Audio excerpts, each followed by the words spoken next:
Hey there, it's Gary Parrish. Welcome back to the CBS Sports Eye on College Basketball podcast, where we sometimes discuss camel fighting dodo birds.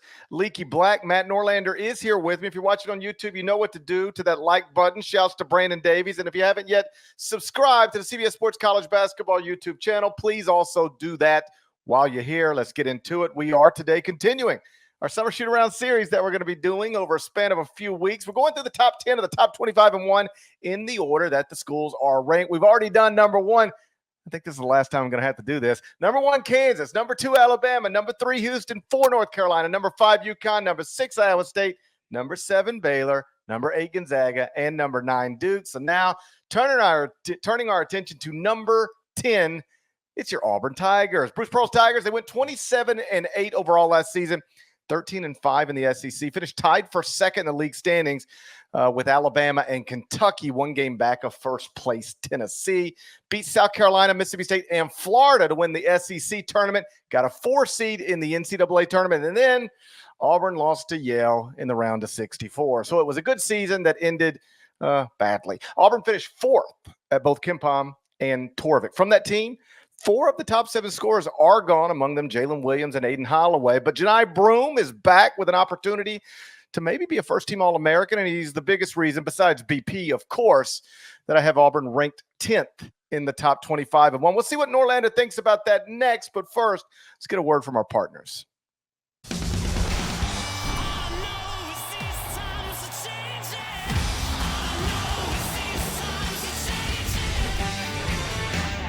Okay, Norlander, Auburn as a preseason top 10 team, too high, too low. We're just about right. I would say, you know what? I might say just a slight bit too high. It feels like SEC is going to be pretty damn good this year, GP. Really good. I'll say Auburn's ceiling with this roster, I'll say 3rd in the SEC. I think the floor could be as low as 7, but 7 isn't bad. And what an SEC that could be having 11 teams compete to get into the NCAA tournament. You're not on an island. I know that. 10 is obviously reasonable. I might go a little bit lower. I obviously haven't decided yet with my preseason rankings. So I'm not sure. I don't think I will go with Auburn as a top 10, top 12 kind of team there. However, they returned Johni Broome, who was, correct me if I'm wrong, GP, he was not a CBS Sports All-American. However, he did make multiple All-American teams, and I think he fairly rated as a top 15 player in the country. Auburn lost some pieces. Its roster, which we'll get to here in just a second. The transfer class. Now, we're not going to dive into the algorithms and all that kind of stuff because I can't explain it all. But evanmedia.com obviously tracks this stuff, does a great job. Auburn's transfer call ranks 70th. It's LSU 69, Auburn 70, and then UNC, who GP has even higher, actually has the 71st transfer class in the country heading into the season. Well, this is one where, and I don't know what Evan's formula is exactly. But this is something with 24/7 sports recruiting rankings, it rewards quantity over quality. So I wonder if among the reasons Auburn's transfer class ranks so low is because I believe it only features 3 transfers, and there's obviously other schools that are taking twice as many. There's some of that. Evan's a dedicated pod listener. We appreciate you for that, Evan, and hit us up. Let us know. 70 seems low, but even if it is low, let's say if it's drastically low, Auburn probably won't have one of the 20 best influx of transfers. If you've got Broome and he's going to be a top 10 player, that's going to offset it a lot. Obviously, he averaged 16.5 points, 8.5 boards, 2.2 assists, 2.2 blocks, was a 55% field goal shooter last season. He is the best player on the team, and he has a chance to be a first-team All-American.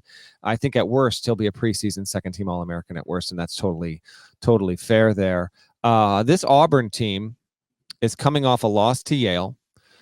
It still finished 4th at KenPom. Mm-hmm. This was last season's team was one of the 3 best teams in the history of the program because they made an Elite 8 back in 85-86. That would rank there. And then they made the Sweet 16 under Cliff Ellis, the big 99 year. Shouts to Chris Porter. That was a 29-4 team that also finished 4th at KenPom. But I don't even think Auburn fans might realize just how good last year's team rated. And here's the wild thing. It lost to Yale in the first round, but still finished top 5 at KenPom? Trivia time. All right, let's go. Come on, Trivia James. time. James Jones. James Jones. That's the coach of Yale. He is not the answer to this trivia time. Damn it. I want everyone to listen to the question. Then if you really want to pause the pod, think about it, see if you can get it, and then resume the pod, see if you get the answer right. How many teams have lost? KenPom's database goes back to the 1996-97 season. So since the 97 tournament, how many teams, Auburn is one, have lost a first-round NCAA tournament game and still finished the season in top 5 at KenPom at the conclusion of the NCAA tournament? Okay. I'm going to go with the Virginia UMBC team. That is correct. But before we get into the specific team, how many times do you think it's been done since 97? Okay. So Auburn is 1, Virginia's 2. The answer could be 0 more. It could be 32 more. But how many more times do you think it's been done other than that? Okay. You lose in the first round, but still finish top 5 at KenPom? Correct. I'm going to say it's happened a total of 6 times. It has happened a total of 3 times. So we got 2 of them. We got 2 of them. Who is the third school to lose in the first round and still finish the season top 5 at KenPom? Is it Purdue? It is not. I figured you would guess them. Purdue losing to FDU wound up with the Boilermakers at 7th at KenPom at the end of that season. However, if you want a hint, same conference and within the past 15 years. Same conference. Oh, Michigan State. What year? That year. You know the one. Just can guess the year. It's that one. Tell me the player that was on the team. Drew Neitzel. No, that's more than 15 years ago. I know. I just like saying Drew Neitzel. The first name is a D. Denzel Valentine. Oh, yeah. I remember 2015-16. Yeah. Michigan State was a 2 seed. It fell to Middle Tennessee. Shouts to Kermit. Kermit Davis, coach. Shouts to Giddy Potts, of course. That Michigan State team, if I remember correctly, it was a 2 seed that most believe should have been a 1. And I think going into the tournament, it was the second most popular national title pick, which almost never happens, that a 2 seed is picked more frequently than 3 other 1 seeds. And that was a 16.5 point underdog. All told, when that went down, it was considered among the 2 or 3 biggest upsets in the history of the tournament. But that's it. Auburn last year, Virginia in 2018, and Michigan State in 2016. Only 3 times ever has a team lost in the first round, finished top 5 at KenPom. Just a cool little thing. And just I bring it up not just because it's a cool little note, but Auburn last season was better than I think most people realize in the moment, and then all these months later. As someone who, that's a nice trivia time. As someone who creates trivia times himself, I'm just curious. Like, how did you go about finding that one? I literally looked up every single year of KenPom. I do stuff like that too, and it always feels like a gigantic waste of time. But I do it all the time too. No, I did. I went to every season on KenPom. Yeah. If it wasn't, for fastidiousness, if it wasn't the national champion in the top 5, because obviously that it highlights every national champion. I didn't open their page, but just to be sure, even in years like. I did it just, Kansas versus Memphis. I know Memphis didn't lose in the first round. I checked every single page. Yeah. I went and team by team by team by team. It probably took me, like 20 minutes. It wasn't that bad. I appreciate that. It wasn't that bad. There have been, by the way, before we get back to Auburn, there's been like close to 24 teams that were finished top 5 in KenPom, but lost in the second round. Okay. That's happened a ton where they didn't get to the Sweet 16. They finished in the top 5. That goes back to Duncan's senior year at Wake Forest in 97. They were a top 5 KenPom team, got knocked out of the second round by Stanford. So that's not uncommon whatsoever, but it's the first round upset. That's a big time deal there. So like when I did the trivia time for the previous episode, and it was like, when's the last time a school enrolled 6 top 40 freshmen in the same class? Like, I had to do the same thing. I just had to go back to every class and go through it. I appreciate the effort. I was trying to compliment you. That's what I appreciate that as well. Let's talk roster here. You've got them top 10 team. Broome's the big guy to know about. They got the Pegues from Furman, JP Pegues, most famous for, speaking of the tournament, speaking of Virginia, helped knock out Virginia a couple years ago when he was with the Paladins there. He's probably the most high profile. Where was Kihei throwing that ball? I know. Man, UVA taking some strays here, not intended, obviously. Although same team color scheme as the Auburn Tigers.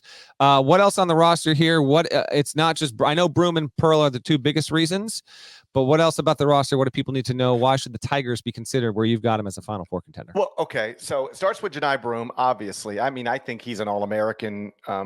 A preseason, like you said, at worst, second team, and that means you're in position to preseason top 10 team, and like wherever Auburn is where Auburn is, but they ain't gonna be much lower than this if they're lower than this. If you care, I've got them 10th in the top 25 and 1, which correlates to second best in the SEC.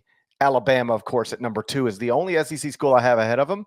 But I have Texas A&M at 11, Arkansas at 13, Tennessee at 14, Texas at 20, and Florida at 22. I have 7 SEC schools in the top 25 and 1. That is more than any. No Kentucky. Or did I miss that? And I don't have Kentucky. Okay. No, they're slightly on the outside, but Kentucky could work themselves there. Go over to Torvik. And Auburn's 7th at Torvik preseason. All right.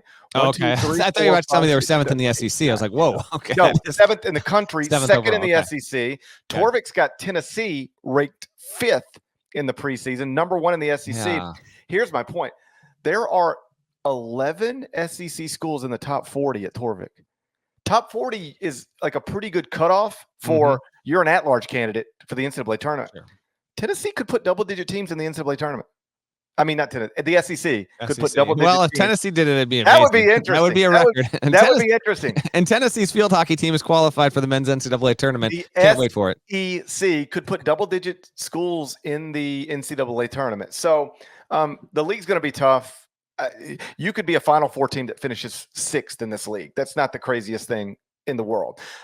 They did go out in the transfer portal, and I know they didn't, enroll 7 of them, but they did get 3, and it starts with Pegues. Like you said, he is now a 4th-year player, first 3 years at Furman, 36.2% from 3 on nearly 8 attempts per game last season, 18.4 points, 4.8 assists. He's your classic mid-major, been getting buckets for a while guy, and now we see if it translates to the high major level. Miles Kelly, 6'6" senior, transfer from Georgia Tech, averaged 14 points per game last season, only 32% from 3, but another guy who is going to be playing a 4th year of college basketball. And if you look at a possible, if not probable, starting lineup, one that would include Pegues, Kelly, Denver Jones, Chaney Johnson, and Johni Broome, it is 5 players, all of whom are at least in their 4th year of college. Some in their 5th. None of them began their college careers at Auburn. And so it's just an interesting – first off, it's just a talented – to answer your question, why top 10? They've got a star. They've got a great and proven coach. And they've got a lot of established Division I players who are older. This isn't going to be a youth thing. This isn't going to be they're going to get physically overwhelmed thing. They've got pretty good size across the court. They're experienced. They're good. One of the things that's interesting is they aren't going to probably start a single player who began his college career at Auburn. And this seems to be a pretty intentional approach by BP and his staff. I went and looked this up earlier today. In the class of 2023, Auburn took 1 high school player. 1, Aiden Holloway. Class of 2024. He's gone from the team. And he's not, and now he's gone. Class of 2004, so the incoming freshman, they took 1 high school player, 1 overtime elite player, and 3 transfers. Class of 2025, right now, no commitments from high school players. They seem to really be focused on transfers as opposed to high school players. Again, on average of the past 2 classes, they're taking 1 prep player. That's intriguing. It's been working in the big picture with Auburn. I'll get to that in just a second there. Chad Baker Mazzara, I don't know if you mentioned him. I think he'll start. He's 6'7" wing. It's with him. Maybe it comes down to him and Kelly, but double-digit points. Was on the team last season. I mean, it's double-digit literally by 1 decimal. It's 10.0 points per game, 3.7 rebounds. It goes without saying. We'll let BP pick his. I'll wonder. Lineup. Yeah, exactly. I wonder about the depth. I think I put a little more stock into that than you in the regular season, but they've got a good roster. I'm not convinced this roster is going to be top 2 in the SEC. Good. I think their ceiling is 3rd, but whatever. Auburn fans, they're fired up. This is great for SEC hoops. I mean, Bama and Auburn even being, in the chase to make a Final Four in the same season is good stuff here. How about this on Pearl? Okay, so he is 445 and 218 as a D1 coach. That doesn't even count the decade plus at D2. He's got well over 600 wins in his career, but he's won 67% of his Division I games. At Auburn specifically, okay, so 2 things at once happening here. He makes the Final Four in 2019, which is just a huge, huge point on his resume. But other than that, he's never made it out. Now, he made it there, but there's been no other year that Auburn fans have experienced their team making the second weekend of the tournament. So you've had a huge high. You've had a lot of consistent success to that point over the past 7 seasons. Pearl's teams, they've finished with an average of 24.3 wins, and their SEC finishes in that span have been 2nd, 7th, 1st, 10th, 2nd, 3rd, 1st. So a couple dips there, but they're riding top 3, 5 of the past 7 seasons. They just haven't had enough noise making done on their behalf in the NCAA tournament. Can this team do that? Can it buck the trend? Sometimes things go this way. Let's say I'm a little more right than you are, which is far from a guarantee, but let's say Auburn has a good season, but just finishes 5th in the SEC. But this is the year that they make a Sweet 16 or they make an Elite 8 run. Sometimes it does wind up going that way. That's the nature of the tournament there.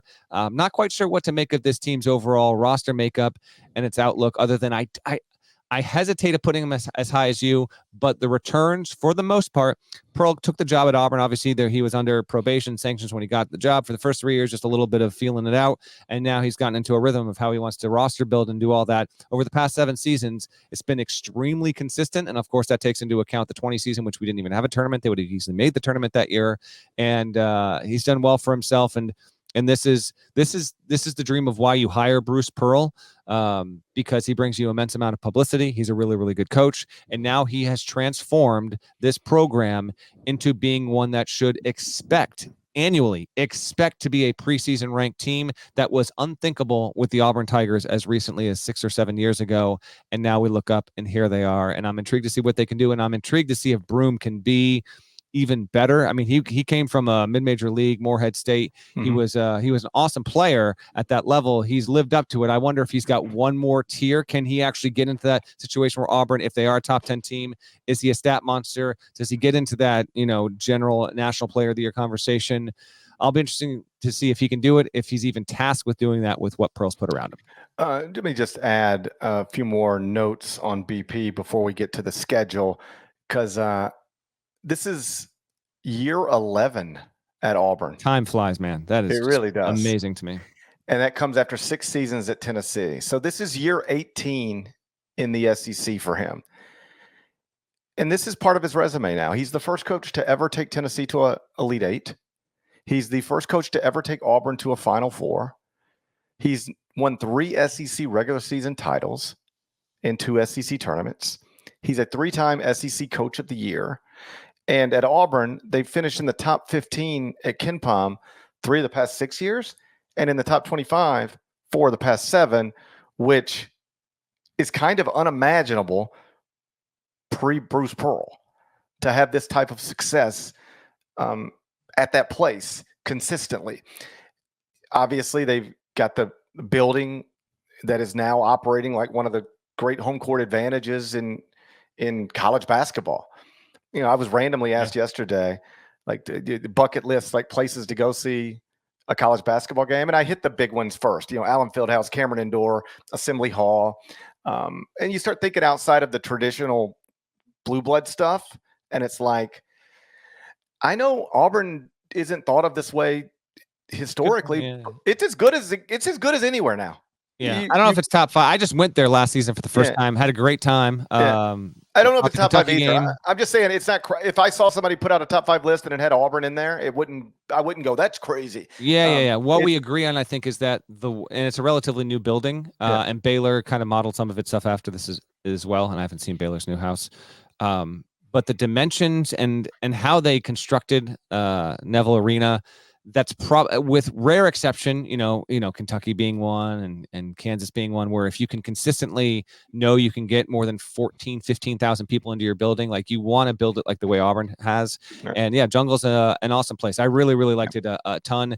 I just happened to go on a day where the crowd only really had like one chance to pop. So the pregame, it was awesome, but it was not consistent. That was the game I was there Kentucky for won. And Calipari famously came in and kind of was crowing a bit, and then Kentucky season really took a different direction after that. Anyway, go ahead. Yeah, I was there for a Kentucky Auburn game, and so the building was on fire. It was great. I guess that's what I'm trying to say, and I think most people probably understand this, but if not, here we go. Bruce Pearl is and will go down as one of the greatest coaches in SEC history. Yeah, he's got a good claim to that. I don't know where he would fall. Yeah, I don't know. We could put a list together sometime, but he's going to be on a list somewhere. Yeah, for sure. And the idea that he's going to year 11 is wild. All right, schedule over-unders. If you're an Auburn fan just tuning in, go back and listen to the other episodes GP mentioned off the top there. Catch yourself up on the offseason. But at the end of each episode, we run through the notable non-conference games, get into the conference stuff, and I give an over-under regular season win total. This does not factor in SEC tournament play or the NCAA tournament. We are strictly looking at regular season. So I'm going to actually buck tradition. I'm going to give you the over-under now, and then I'm going to give you the schedule. So I've got Auburn. Again, I'm lower on them than GP, not by much, but by a little bit here. I've got Auburn's over-under at 22.5 regular season wins. Here's what they have in the non-con. Pearl didn't take it lightly. They're going to play Houston at the Toyota Center. So not at Houston, but in Houston on November 9th. November 25th, I'll be there. Maui. How about this? Maui has 4 teams in the top 10 of GP's. Right. Yep. I mean, he's got Auburn, Carolina, UConn, Iowa State. They're all in Maui. I'm very excited to get out there and see them. And then Michigan State. And the first round game is Auburn, Iowa State, right? It is. So they'll play Iowa State November 25th, that Monday. Then they will play either Carolina or Dayton, depending on how the results break. And then the top half of the bracket, they'll only play one of Memphis, UConn, Michigan State, or Colorado. Then they'll play at Duke December 4th. They'll play Ohio State in Atlanta for Holiday Hoopsgiving. And then they've got Purdue and Birmingham. I guess they played. Did they play Purdue last year on neutral? I've lost track. Purdue's been doing a lot of really good scheduling here. Regardless, they get Purdue and Birmingham. So that's a lot of good non-conference play. And then you get into SEC play. Here are some notable ones. Some of these dates have not been firmed up for television reasons, but they're going to play at Texas on January 7 or 8. January 25th, they host Tennessee. They don't have to play at Tennessee. They play at Ole Miss. They got a home and home. And that's a February 1 game. At Bama, February 15th. On the 18th or 19th, they get to host Arkansas, so they don't have to go to Arkansas, and they don't have to go to Tennessee, but they do have to go to Kentucky, and they do that on March 1st. This is their final 3 games. This is the toughest. I think it's the toughest stretch, final 3 in the SEC. It might be the toughest final 3 stretch of any team in the country, but we'll see once we're in the midst of the season. They're at Kentucky March 1. Then either March 4 or March 5, they're at A&M, which could be a top 20 team, and then they finish out the regular season hosting the rival Bama. So, tough schedule. SEC is really good. Non-conference, nothing shake at. There's a lot of good stuff there. That's why I put Auburn at over 22.5. I'm going to go first here, GP. Mm-hmm. I will go under. I will have the Auburn Tigers at 22-9. Okay. And that's with the idea that they lose at Duke. Give me a loss against Houston, a loss in Maui. So that's 3 losses there. And then 6 losses in SEC play, I think is reasonable. So 22-9 for the Tigers. It's exactly the record I had, and I got there exactly the same way. Yeah. Lose 1 game in Maui, lose at Duke, lose another non-league somewhere. 14-6 in the league. I think that's good enough for second place in the SEC. 14-6 can get you second place. And hold on, is SEC 18 gamer? I think it's. I think they're going to. It was 18 last season. I think they're going to 20. Hold on. I'm just making sure. I think it's 18 this season. 1, 2, 3, 4, 5, 6, 7, 8. It is 18. It's 18 again. Okay. Then let me revisit this. Okay. I still think 6 losses is reasonable. I'm still going to go 12-6 in the league. So I was okay. I went 14-6 when I thought it was 20. Mm-hmm. Now I got to come back to. Hey, well, you were giving them a win over Vandy and a win over Missouri. I'm going to go 13-5 in the league. Okay, then 23-8.